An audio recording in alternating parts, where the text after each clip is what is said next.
کہا تم اپنے باپ کو سمجھاتے نہیں ہو؟ میں گھر کی بات اس لیے بھی نہیں کرنا چاہتا، میرے بچے جو ہے وہ مجھ سے بھی زیادہ دلیر ہیں، تو جب ہمارے سروں پر کلاشن کوفے رکھی گئی تو اس وقت بھی ہم نے کہا کہ نہیں ہمارا باپ جو باتیں کرتا ہے وہ صحیح کرتا ہے، ہم حاضر ہیں اس کام کے لیے۔ بات ہم غلط کریں تو گردن حضور کے لیے رکھی ہوئی ہے اور کسی کام کے لیے نہیں رکھی ہوئی، بالکل۔ میں حقیقت میں میرے دل میں ایک ذرا برابر بھی خیال نہیں ہے میرا بیٹا مر جاتا، حالانکہ اس کو اتنا مارا کہ وہ مرنے کے بالکل قریب پہنچ گیا تھا، اور کئی دن اس کے سینے پر جو ہے کلاشن کوف کا نشان رہا۔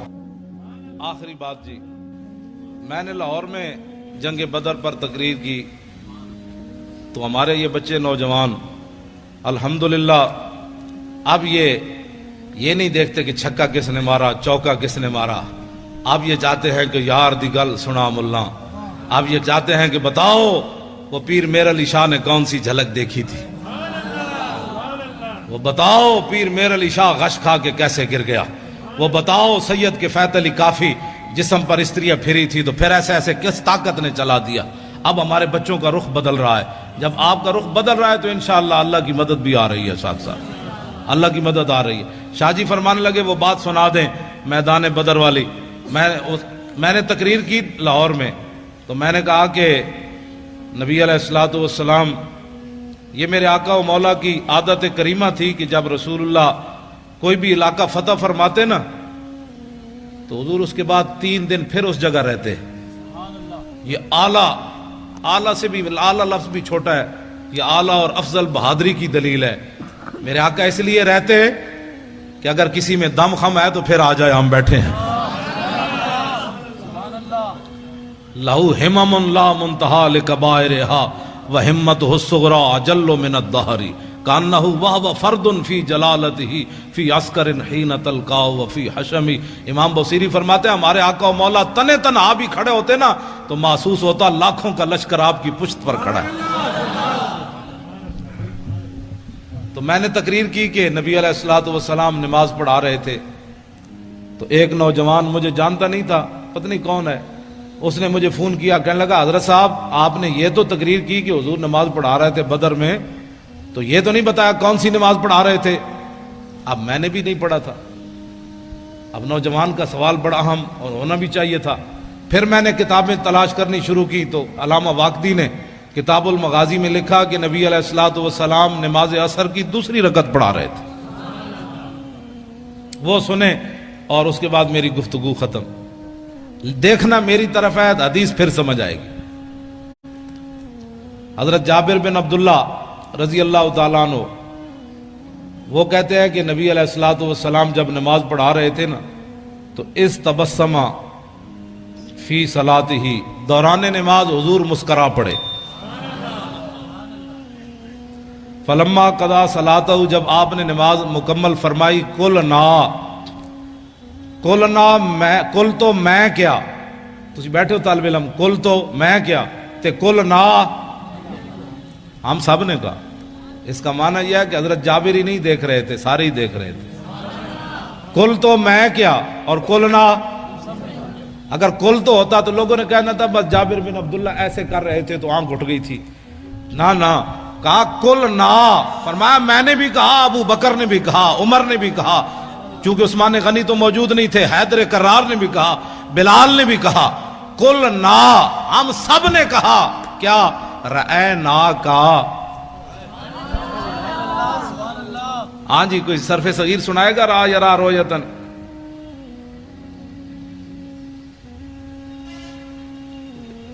را یرا رویتن فورائن وروی یرا رویتن فذاک مریون لم یرا لم یرا لا یرا لا یرا لن یرا لن یرا لا یرا ین لا یرا ین لا یرا ین لا یرا ین علم رو من را لترا لیرا لیرا ورن ین لا ترا لا ترا لا یرا لا یرا ضرب من مرن مرایان مرائن و مرائن ولالت من مرن مرایان مرائن و مرائن مرات مراتان مرائن و مرائیت مراؤن مران مرائی و مرائی و مرائیت افل التفضیل مذکر من ارا رایان ارون ارائن و ارائن والمنس من رؤیا رؤیان رؤیات روان و رؤیا فعل التاج من اراؤ و رائبی و راؤ و یا راؤ وات۔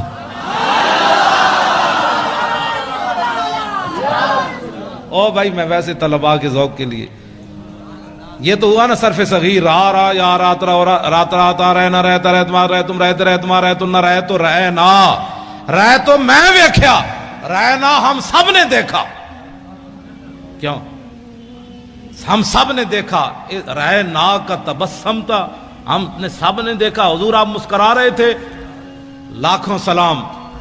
تو میرے آقا نے یہ نہیں فرمایا جب آدمی نماز میں کھڑا ہو تو کہاں دیکھتا ہے؟ سجدے کی جگہ، جب رکوع میں جائے تو پاؤں پر، اور جب سجدے میں جائے تو ناک پر، اور جب اتحیات پڑھے تو گود میں، سامنے دیکھنے کا تو کہیں بھی حکم نہیں ہے۔ تو میرے آقا تو سامنے جلوہ گر تھے، تو رأینا کا تبسم تھا، ہم نے سب نے دیکھا مسکرا رہے تھے آپ۔ تو میرے آقا نے یہ نہیں فرمایا تسی نماز پڑھ رہے تھے یا مینوں دیکھ رہے تھے، تم نماز پڑھ رہے تھے یا مجھے دیکھ رہے تھے؟ میں پھر داڑھی منڈے اقبال کو پوچھا، میں نے کہا مولویوں کے، پھر لوگوں کہنا یہ مولویوں کے جھگڑے ہیں، مولوی تعویلیں کر لیتے ہیں۔ میں نے کہا اقبال بتاؤ، تمہاری آنکھیں یورپ میں بھی جا کر خیرہ نہ کر سکا مجھے جلوہ دانش فرنگ کہ سرما، میں نے کہا جو سرما لگایا ہے نا، اس سرمے والی آنکھ سے دیکھ کر اس حدیث کا مطلب مجھے سمجھاؤ کہ صحابہ نماز پڑھتے ہوئے حضور کو کیوں دیکھ رہے تھے؟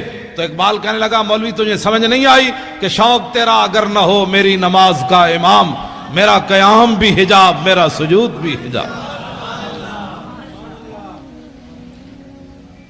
رہنا کا تبسم تھا، ہم نے دیکھا کہ آپ مسکرا رہے تھے۔ میرے آقا نے فرمایا جی ہاں۔ عرض کی کیوں؟ آپ ذرا توجہ میری طرف دیکھنا، حدیث پھر ہی آپ کو سمجھ آنی ہے۔ یہ اس کا تعلق رہنا کا کہ رویت کے ساتھ ہے نا، تو رویت ہوگی تو پھر بات ہوگی۔ آپ میری طرف دیکھیں گے تو حدیث پاک بھی آپ کو سمجھ آئے گی۔ میرے آقا نے فرمایا مرہ بی میکائیلو، فرمایا جب میں نماز پڑھا رہا تھا نا، دوسری رکعت کے لیے کھڑا ہوا تو میرے قریب سے میکائیل فرشتے گزرے، والا جناحی اسر الغبار، ان کے پروں کے اوپر بدر شریف کی مٹی کا گرد و غبار تھا۔ اتنا تو میرے آقا غور سے دیکھ رہے تھے نا، اور وہ بھی جبریل کے پروں کو حضور دیکھ رہے تھے۔ یہ کون سی توحید تم نے بیان کی نبی کا خیال آنے والی؟ ہمیں بھی بتاؤ۔ اب تو رسول اللہ سب کچھ دیکھ، مرہ بی میکائیل وعلی جناحی اسر الغبار وہو راجع من طلب القوم، اور وہ میرے غلاموں کی مدد کر کے واپس جا رہے تھے۔ آگے کیا ہے؟ فضحک الیہ، فرمایا کہ جب میرے قریب سے گزرے نا تو مجھے ایسے کہا، فضحک الیہ، ایسے جناب ہونے اجازت ہے؟ اب اجازت ہے؟ مسکرا کر اب اجازت ہے؟ جب مجھے دیکھ کر کہا نا ہنستے ہوئے کہ اب اجازت ہے، ہم واپس جا سکتے ہیں، تو فتبسمت الیہ، میں نے پھر مسکراتے ہوئے جواب دیا ہاں ٹھیک ہے آپ واپس جا سکتے ہیں۔ دین کا کام کرنا ہے، اپنے بچے نور حمزہ میں داخل کراؤ، خالی نعرے لگانے سے تو بات نہیں نہ بنتی۔ ایک پتر دے دو، میں حقیقت میں میرے دل میں ایک ذرا برابر بھی خیال نہیں ہے میرا بیٹا مر جاتا، حالانکہ اس کو اتنا مارا کہ وہ مرنے کے بالکل قریب پہنچ گیا تھا، اور کئی دن اس کے سینے پر جو ہے کلاشن کوف کا نشان رہا، اس کے سینے پر ایسے رکھی بتا تیرا باپ پیسے کہاں سے لیتا ہے، تیرا باپ ایسی تقریریں کیوں کرتا ہے؟ اس نے کہا اس سے پوچھو جو کرتا ہے۔ کہ پیسے کہاں سے لیتا ہے؟ اس کا اللہ دیتا ہے۔ وہ کہنے لگے ہمیں تو نہیں دیتا۔ اس نے کہا تمہارا منہ ہے۔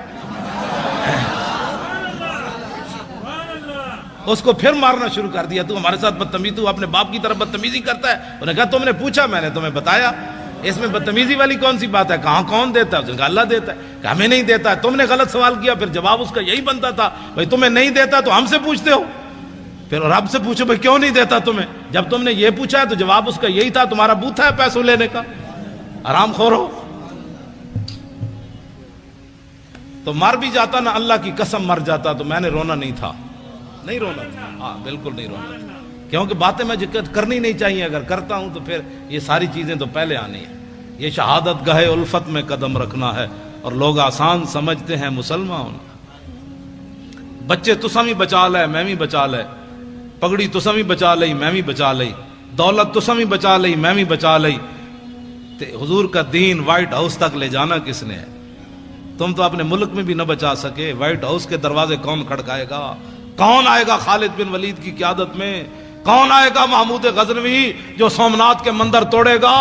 کون آئے گا صلاح الدین ایوبی جو حج عمرے چھوڑ کر بیت المقدس آزاد کرائے گا؟ اب بتاؤ یہ کس نے کام کرنے ہیں؟ پہرا کون دے گا؟ پہرا تو میں نے اور آپ نے دینا ہے۔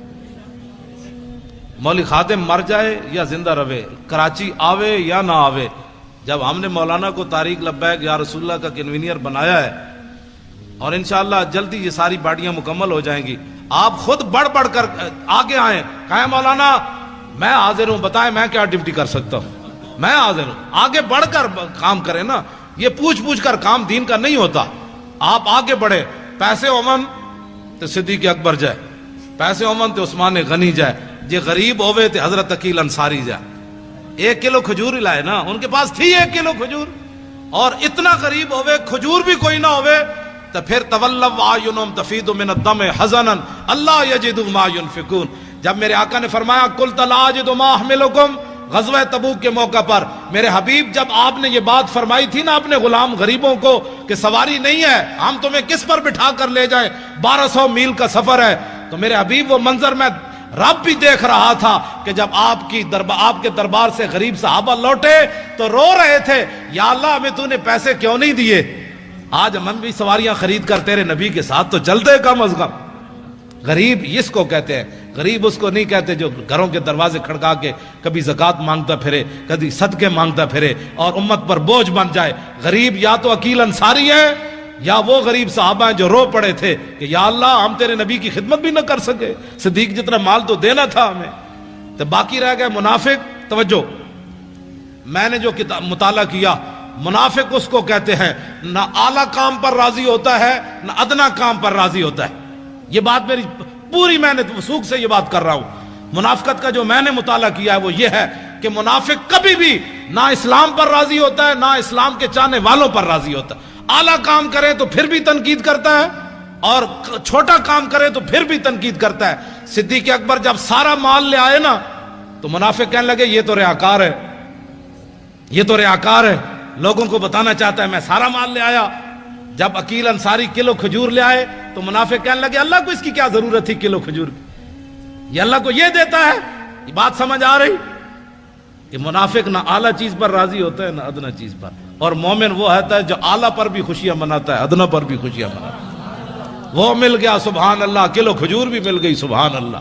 انہیں جانا انہیں مانا، انہیں جانا، اے لطف نہیں آیا اس شعر دا، اے میں نو گلا پھر جانا ہے کراچی والے، اے سارے ہی بولنا ہے انہیں جانا انہیں مانا۔ او جناب تو سارے نو سلام ہوئے جڑے قد نال کھڑے ہو تسی بولو، او لینڈ لائی تسی سبحان اللہ، سارے بولنا ہے انہیں جانا انہیں مانا، بس انہیں جانا۔ ہم بھی یہی سبق دے رہے، میں کیا بھئی مولوی خادم شیر ہے ہوئے، اس شیر کی کیا بات ہے، حضرت صاحب بڑے جناب، حضرت صاحب دے 8 گز دی پاک بندے نہ، یہ حضرت کون ہوتا ہے؟ جب میرے آقا کی بات ہو گئی تو اس کتے کو بھی لوگ پوچھیں گے یہ بھی بڑا بھونکتا رہا ہے۔ اتنا ہی حضور سے اتنی محبت ضرور کرنی ہے، اتنی محبت ضرور کرنی ہے، رسول اللہ سے اتنی محبت۔ ہمارے وہ مولانا تھے محمد فاضل صاحب شیر پنجاب، وہ کہتے تھے کہ اتنی محبت کر کے رسول اللہ سے قبر میں ضرور جانی ہے کہ جب فرشتے آئیں تو ان کو کہہ دو ذرا رک جاؤ ہنے آ جان دے، ذرا رک جاؤ ہنے آ جان دے، جو آ گئے تھے میں دس دے آ گئے۔ بھائی رک جاؤ، رسول اللہ تشریف لا رہے ہیں، آج تو ان سے پوچھنا ہے کہ میری غلامی قبول ہے کہ نہیں ہے۔ تو میرے آقا تشریف لائیں تو کہ فرما دیں جانے دو یہ اپنا ہی ہے، اس نے کراچی کے روڈوں پر میرے لیے بڑا کام کیا، جب بھی میری بات آئی اس نے میری بات ہی کی ہے، یہ اپنا ہی ہے آپ جانے دو، بس اپنا ہی ہے یہ جانے دو۔ پل صراط پر بھی حضور فرمائے اپنا ہی ہے، نامہ اعمال جہاں تو جہاں حوض کوثر پر میرے آقا جام پلائیں، فرمایا اس کو آگے بلاؤ، اس نے میری خاطر بڑی گالیاں کھائیں، اس نے میری خاطر بڑی دنیا سے پھڈا ڈا، آج اس کو ذرا آگے لاؤ لائن توڑوا کر، مزہ تو پھر ہے، ورنہ یہ حضور فرمائے آج پانی پینے آ گیا، تیرے پاس تو ٹائم ہی نہیں تھا میری عزت کے لیے، کیا کرے گا تو؟ آج انہیں مانو اچھا بولو نا، اے تو بولنا ہے انہیں جانا نہ رکھا غیر سے کام، للہ الحمد میں دنیا سے مسلمان گیا۔ جو لبرل والے ہیں ان کے لیے شعر رہے گا یوں ہی ان کا چرچا رہے گا۔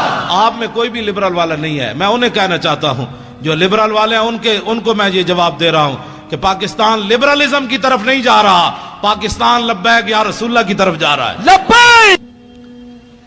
میں گھر کی بات اس لیے بھی نہیں کرنا چاہتا، میرے بچے جو ہے وہ مجھ سے بھی زیادہ دلیر ہیں، بالکل۔ میں نے تھوڑا سا گھر میں گیا تو میں نے کہا کہ انہوں نے کہا نہیں کیا بات ہے، جب دین کے نام کا کھاتے ہیں تو جب دین کے نام پر تھوڑی سی پریشانی آئی تو پریشانی والی کیا بات ہے؟ میں نے کہا ظاہر بچے ہوتے ہیں، بچیاں ہوتی ہیں، تو میں نے سمجھایا، میں نے بیٹھ گیا، میں نے کہا نہیں جی کیا پریشانی ہے، وہ ہمیں مار بھی دیتے تو پھر کیا ہونا تھا، جب آپ باتیں کرتے ہیں تو ہمیں پتہ ہے کہ ہمارے ساتھ کیا ہونا ہے۔ تو میں نے کہا شکر ہے اللہ کا، شکر ہے اللہ کا، یہ نہیں کہ دین کے نام پر۔ کہا ابو جی ہم کھاتے جو ہیں، جب آتا ہے تو اس وقت تو ہم کہتے ہیں ماشاءاللہ ہمارے ابو جی بڑے اچھے ہیں، تو جب ہمارے سروں پر کلاشن کوفے رکھی گئی تو اس وقت بھی ہم نے کہا کہ نہیں ہمارا باپ جو باتیں کرتا ہے وہ صحیح کرتا ہے، ہم حاضر ہیں اس کام کے لیے۔ کہا تم اپنے باپ کو سمجھاتے نہیں ہو، دیکھو تمہارے ساتھ کیا ہو رہا ہے۔ انہوں نے کہا ہمارا باپ جو باتیں کرتا ہے وہ بالکل ٹھیک کرتا ہے اور اس کو کرنی بھی چاہیے ایسی بات۔ اب وہ کیا کرتے، میرے بچوں کو گولیاں مارنے سے تو رہے، انہوں نے سمجھا یہ دبک جائیں گے، انہوں نے نہیں پتا کہ میں تو دن رات ان کو یہی باتیں تبلیغ کرتا ہوں، گھر باہر بھی کرتا ہوں، ان کو بھی کہتا ہوں کہ بچوں جب حضور کی بات آ جائے تو بات پھر کچھ اور کرنی ہے، نہ سدا تو رہنا کوئی نہیں، یہاں جب جائیں تو طریقے سے تو جائیں۔ غازی علم الدین کی ماں جب آخری بار ملنے کے لیے میاں والی جیل گئی تو رو پڑی، تو علم الدین کہنے لگا ماں تو ایسی پریشان ہو گئی، بہت سارے ماؤں کے بچے پیدا ہوتے مر گئے، کوئی سانپ لڑے مر گئے، کسی کو ڈنگ لگا مر گئے، ڈوب کر مر گئے، تو کتنی خوش نصیب ہے کہ تیرا بیٹا جو ہے حضور کی عزت پر جان دے رہا ہے۔